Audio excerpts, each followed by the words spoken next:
Mindset, le mindset.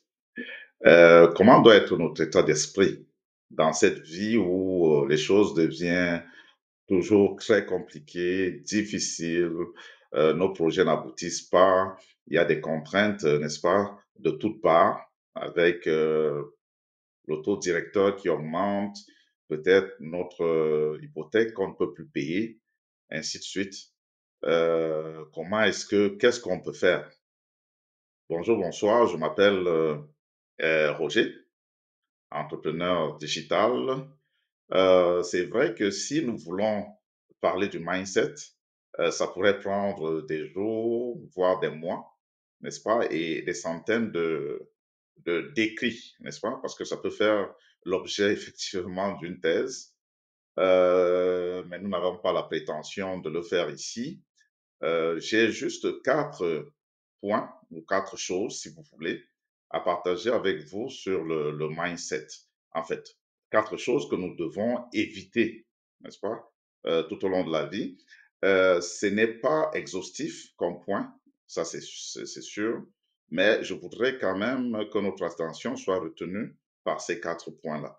Le 1er des points que moi j'ai choisi, c'est arrêter de regretter le passé.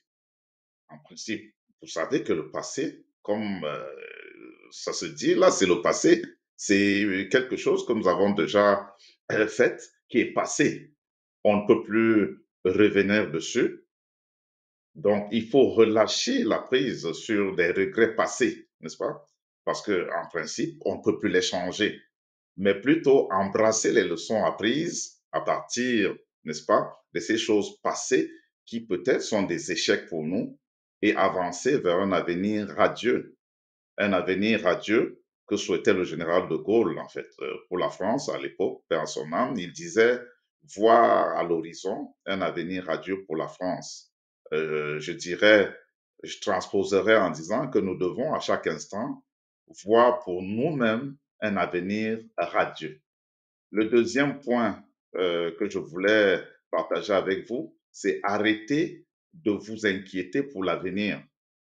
Donc, il faut qu'on se libère de l'inquiétude concernant un avenir inconnu et qu'on ait confiance à notre capacité à faire tout ce qui se présente à nous, quoi. C'est-à-dire qu'on doit se faire toujours confiance, on ne doit pas être inquiet, parce que être inquiet, parfois, c'est déjà faire preuve, n'est-ce pas, d'une certaine, j'allais dire, défaite. C'est vrai que ce n'est pas un combat, mais d'un découragement. Le troisième point, c'est arrêter de chercher votre bonheur chez les autres. Donc, je veux dire, notre bonheur, c'est difficile que notre bonheur vienne des autres, n'est-ce pas? Donc, il faut qu'on recherche le bonheur en nous plutôt que de compter sur les autres pour le fournir, pour nous le fournir, n'est-ce pas? Et il faudrait qu'on puisse observer notre possibilité d'attirer des connexions joyeuses pour nous-mêmes, parce que nous sommes les seules personnes qui savons ce qui est bien pour nous, n'est-ce pas? Donc, il faut arrêter de chercher notre bonheur chez les autres. Nous devons le travailler nous-mêmes. Notre bonheur doit venir de nous. Et le quatrième point des last but not the least, c'est arrêter de sous-estimer votre force intérieure. Donc, il faut qu'on croit, il faut toujours croire, n'est-ce pas, en ses capacités et embrasser notre résilience, n'est-ce pas, qui nous permet de ne pas lâcher, n'est-ce pas, qui nous donne cette force de recommencer, même si, n'est-ce pas, on a connu des échecs. Cette résilience va nous permettre d'aller de l'avant, va nous donner ce zèle, cette force de recommencer. Sachez que chaque échec, n'est-ce pas, est une opportunité de grandir. Donc, chaque fois qu'il y a un échec, ce que nous devons faire, on ne doit pas se morfondre. Ce qu'on doit faire, c'est positiver cet échec-là. Au lieu de, je sais pas moi, de rester là à pleurer, il faut apprendre et devenir encore plus aguerri et positif.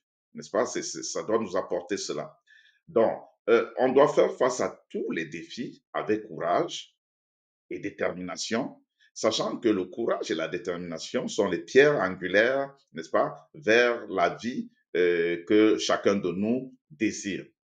Donc, voilà les 4 points que je voulais vous partager, des choses à éviter au niveau, n'est-ce pas, de notre état d'esprit pour que tout aille pour le mieux pour nous. Donc, je vous invite à méditer dessus. Ça, c'est les points que moi j'ai retenus. Je ne sais pas si ça vous dit, mais je vous invite à méditer dessus et à me revenir avec vos réactions. Un petit cœur ou un commentaire. Et comme je le dis souvent, pourquoi pas les deux? C'est-à-dire un petit cœur et un commentaire en même temps, n'est-ce pas? Me fera extrêmement du bien de savoir ce que vous pensez. Et surtout, faites-nous le plaisir de partager. Merci pour votre attention. On continue à tenir bon. Ciao.